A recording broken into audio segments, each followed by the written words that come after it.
वो जगह जहां पर प्रभु श्री राम के चरणों के निशान है। गौतम अडानी को उसकी कंपनी को जब जब फायदा दिलाना होता है, मुख्यमंत्री शपथ लेते उसके पहले ही हसदेव में पेड़ों की कटाई शुरू कर दी गई कि राजस्थान के बिजली कंपनी को 20 साल तक जितने कोयले की जरूरत है प्रस्तावित है काटा जाएगा। सरकार लाठी और बंदूक के नोक पर पेड़ कटवाएगी, लेकिन जब अडानी सामने खड़े हो जाएं तो हिंदू पीछे हो जाता है। सरकार आते ही सुर बदल जाते हैं, पर्यावरण के प्रति प्रेम खत्म हो जाता है, हाथियों के प्रति चिंता भी खत्म हो जाती है और कोयले के प्रति मोहब्बत बढ़ जाती है। हसदेव क्षेत्र में किसी भी प्रकार के अन्य खनन की अनुमति नहीं देगी। पीसीसीएफ ने 7,960 पेड़ों की कटाई का आदेश दिया, जो भारतीय जनता पार्टी के विधानसभा के भीतर थे। कोल क्षेत्र है, उसके अंतर्गत कुल 23 खदानें हैं। आम जनमानस के लिए कोई बड़ा विषय नहीं है, लेकिन तब जबकि आप हिंदू हो जाते हैं। 28/4/2010 को डॉक्टर रमन सिंह की भाजपा सरकार ने केंद्र सरकार को चिट्ठी लिख करके, अगर अब तक आपने सिटी बॉक्स चैनल को सब्सक्राइब नहीं किया है तो कर लीजिए, क्योंकि यही वो प्लेटफॉर्म है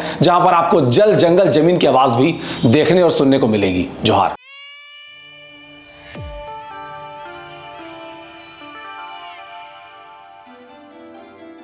छत्तीसगढ़ के हसदेव जंगल में एक पहाड़ी है, उस पहाड़ी का नाम है रामगढ़। उस पहाड़ी के पत्थरों में बड़ी बड़ी दरारें आ रही हैं। किसी पहाड़ी पे दरारों का आ जाना आम जनमानस के लिए कोई बड़ा विषय नहीं है, लेकिन तब जबकि आप हिंदू हो जाते हैं तो आपके लिए वह धार्मिक और ऐतिहासिक महत्व की जगह बन जाती है। तब जबकि आप कला प्रेमी हो जाते हैं तब आपके लिए वह ऐतिहासिक महत्व की जगह बन जाती है। रामगढ़ की पहाड़ी कोई आम पहाड़ी तो है नहीं। भगवान प्रभु राम जब अयोध्या से वनवास के लिए निकले थे तब दक्षिण भारत जाने के दौरान जो उनके प्रारंभिक ठिकानों में से एक रहा वह सीता बेंगरा है। सीता बेंगरा मतलब सीता माता की कुटिया, वो गुफा जहां पर सीता माता निवास करती थी। वो जगह जहां पर प्रभु श्री राम के चरणों के निशान है। वो जगह जहां पर कालिदास ने मेघदूत की रचना की थी। वो जगह जिसे ऐसा माना जाता है कि पूरी दुनिया में सबसे प्राचीन नाट्यशाला अगर कहीं है जहां पर नाट्य का मंचन किया जाता था, गुफा के भीतर दर्शकों के बैठने की व्यवस्था और मंच की का अरेंजमेंट, ये तमाम चीजें अगर कहीं है तो रामगढ़ में। उस रामगढ़ की पहाड़ी को बचाने के लिए छत्तीसगढ़ में एक बड़ा वर्ग लड़ाई लड़ रहा है। उसी क्षेत्र के रहने वाले पूर्व डिप्टी सीएम जो कि वहां से विधायक रहे टी.एस. सिंहदेव, उन्होंने एक चिट्ठी भारत सरकार के वन मंत्रालय को लिखी थी। उस चिट्ठी के बाद वन मंत्रालय ने छत्तीसगढ़ सरकार को एक चिट्ठी लिखी है और कहा है कि रामगढ़ की पहाड़ी को कितना नुकसान पहुंच रहा है, वहां के पर्यावरण और पारिस्थितिकी को कितना नुकसान पहुंच रहा है, इसके बारे में छत्तीसगढ़ की जो सरकार है, उसके जो सेक्रेटरी हैं, वो जांच करें और जांच करके रिपोर्ट दें। इस पूरे घटनाक्रम को समझने के लिए आपको सिलसिलेवार ढंग से जानना होगा कि जिस रामगढ़ पहाड़ी की बात चल रही है उसमें एक एक करके सिलसिलेवार ढंग से क्या कुछ अब तक हुआ है। सबसे पहले आप ये समझिए कि हसदेव जो अरण्य कोल क्षेत्र है उसके अंतर्गत कुल 23 खदानें हैं। 2009 में केंद्र सरकार ने हसदेव अरण्य कोल फील्ड को नो गो एरिया घोषित किया था। नो गो एरिया का आशय उस इलाके को हाथी प्रभावित क्षेत्र माना गया, हाथी का प्राकृतिक रहवास माना गया और उस इलाके में आम लोगों के आने जाने पर प्रतिबंध लगा दिया गया। 28/4/2010 को डॉक्टर रमन सिंह की भाजपा सरकार ने केंद्र सरकार को चिट्ठी लिख करके हसदेव अरण्य क्षेत्र में कोयला खदान खोलने के लिए विशेष रूप से आग्रह किया था। इसके बाद 24/3/2014 को, इसके बाद 23 जून 2011 को राज्य सरकार के विशेष आग्रह पर यूपीए की केंद्र सरकार के पर्यावरण मंत्री ने इस पूरे क्षेत्र में एक खदान क्रमांक 12 PKB की स्वीकृति दी, लेकिन यह शर्त रखी कि छत्तीसगढ़ की राज्य सरकार भविष्य में हसदेव क्षेत्र में किसी भी प्रकार के अन्य खनन की अनुमति नहीं देगी। अब आ जाइए 2014 में।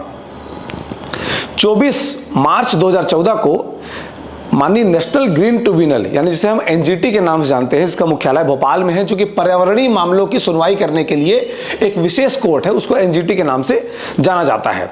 23/6/2011 के ऑर्डर को रद्द करते हुए खदान को रोका और केंद्रीय पर्यावरण मंत्रालय को wild life institute of India और ICFRI देहरादून के माध्यम से खदान क्षेत्र के जैव विविधता का मूल्यांकन करने का जिम्मेदारी सौंपा। उसने 2014 से लेकर के 2019 तक सरकार ने इस अध्ययन को रोक कर रखा। यानी छत्तीसगढ़ की सरकार हो, केंद्र सरकार हो, जो WII है और साथ में जो उस क्षेत्र के वन्य जीव और जैव विविधता का आकलन जो कराया जाना था उसको रोक करके रखा गया, क्योंकि उसको पता लगाया जाता तो खदानें खोलने में दिक्कत जाती। 29 जनवरी 2019 को जब छत्तीसगढ़ में कांग्रेस की सरकार बनी, तब कांग्रेस सरकार ने wild life institute of India WII और ICFRI देहरादून के माध्यम से खदान क्षेत्र के जैव विविधता का मूल्यांकन कराना शुरू करवाया। 8/10/2021 को wild life institute of India ने अपनी रिपोर्ट में साफ लिखा, 28/4/2010 को डॉक्टर रमन सिंह की भाजपा सरकार ने केंद्र सरकार को चिट्ठी लिख करके चुकी है, उसके अतिरिक्त सभी खदानों को खदान विहीन नो गो एरिया घोषित रखा जाए और इस पूरे इलाके में कोई खदानें ना खोली जाए। 28/11/2020 को तत्कालीन कलेक्टर ने सरगुजा के तत्कालीन कलेक्टर ने राजस्थान विद्युत निगम के आवेदन पर एक प्रमाण पत्र जारी किया, जिसमें खदान क्रमांक 12 केते एक्सटेंशन से रामगढ़ स्थित सीता बेंगरा ऐतिहासिक स्थल की दूरी को 10.90 किलोमीटर बताया। इस पत्र में रामगढ़ स्थित प्राचीन राम मंदिर और रामगढ़ के पहाड़ की दूरी को नहीं बताया गया। 19 जनवरी 2021 खदान क्रमांक 12 केते एक्सटेंशन की कार्रवाई पर कांग्रेस की सरकार में ही आपत्ति दर्ज कराई गई, इस बात को कहते हुए कि जो रामगढ़ की पहाड़ी है उसकी दूरी जितना बताया जा रहा है उससे कम है। 22/10/2021 को लेमरू क्षेत्र में हाथी एलिफेंट रिजर्व की अधिसूचना जारी कर दी गई। 2 फरवरी 2022 को पहले से संचालित खदान क्रमांक 14 परसा ईस्ट केते बासन के दूसरे चरण में पेड़ कटाई को केंद्र सरकार के पर्यावरण मंत्रालय ने, केंद्र सरकार ने मोदी सरकार के पर्यावरण मंत्रालय ने अनुमति दे दी। उसके बाद 5 अप्रैल 2022 को PCCF ने 7,960 पेड़ों की कटाई का आदेश दिया, जिसके विरोध में गांव वालों ने नई खदान क्रमांक 13 परसा का विरोध कर रहे थे वो लोग आंदोलित हो गए। 6 जून 2022 को TS सिंहदेव ने जो ग्रामीण है जो आंदोलन कर रहे थे उनके से मुलाकात की और उन्होंने कहा कि जब तक गांव वाले नहीं चाहेंगे उस क्षेत्र में खदान नहीं संचालित किया जाएगा, वहां पर पेड़ कटाई नहीं होगी। 26 जुलाई 2022 को छत्तीसगढ़ की विधानसभा में एक प्रस्ताव आया कि जितने खदानें हसदेव अरण्य क्षेत्र में संचालित की जा रही हैं उन खदानों के अलावा कोई नई खदान उस क्षेत्र में ना खोला जाए। जो प्रस्ताव था विधानसभा का, उसमें भारतीय जनता पार्टी ने और कांग्रेस ने दोनों ने अपने पूरे बहुमत के आधार पर यह फैसला लिया और उस संकल्प प्रस्ताव को विधानसभा के भीतर पारित किया।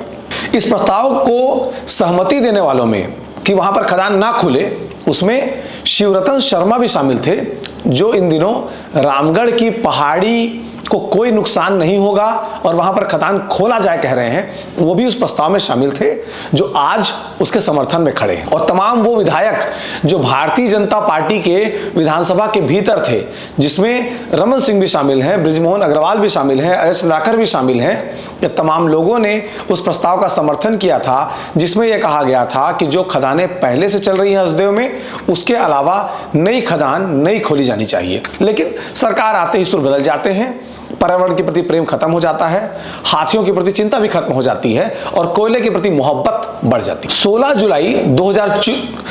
जुलाई 2023 को तत्कालीन भूपेश सरकार ने PCCF के माध्यम से सुप्रीम कोर्ट में एक हलफनामा दाखिल किया, जिसमें वर्तमान जो खदान वहां पर संचालित थी परसा ईस्ट केतेबासन 15, उसमें यह कहा गया कि इसमें इतना कोयला है कि राजस्थान के पावर प्लांट को 20 साल तक कोयले की कमी नहीं होगी, लिहाजा यहां पर नया कोल खदान खोलने की जरूरत नहीं है।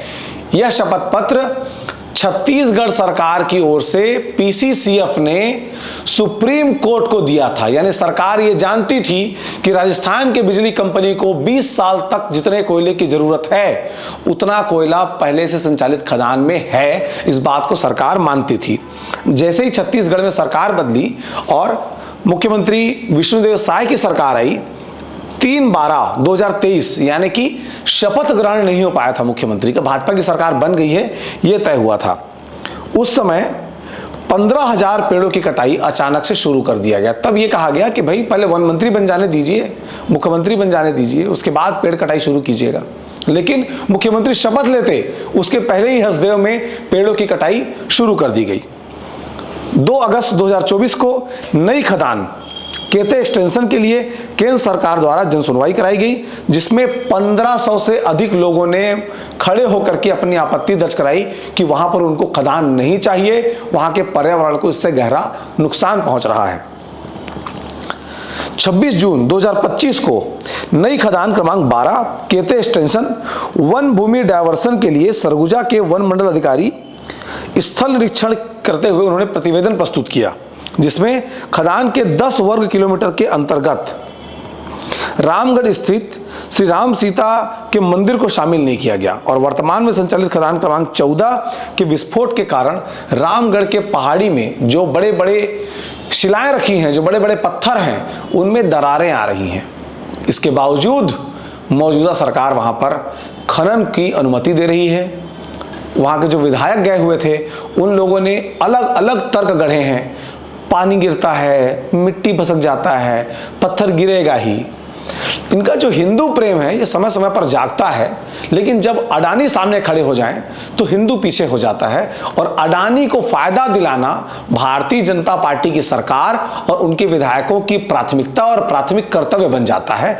तब हिंदू हाशिए पर चला जाता है। तब जबकि राष्ट्रीय सेठ जिसकी उपमा दी गई है गौतम अडानी को, उसकी कंपनी को जब जब फायदा दिलाना होता है तब तब हिंदू जो है वो पीछे हो जाता है।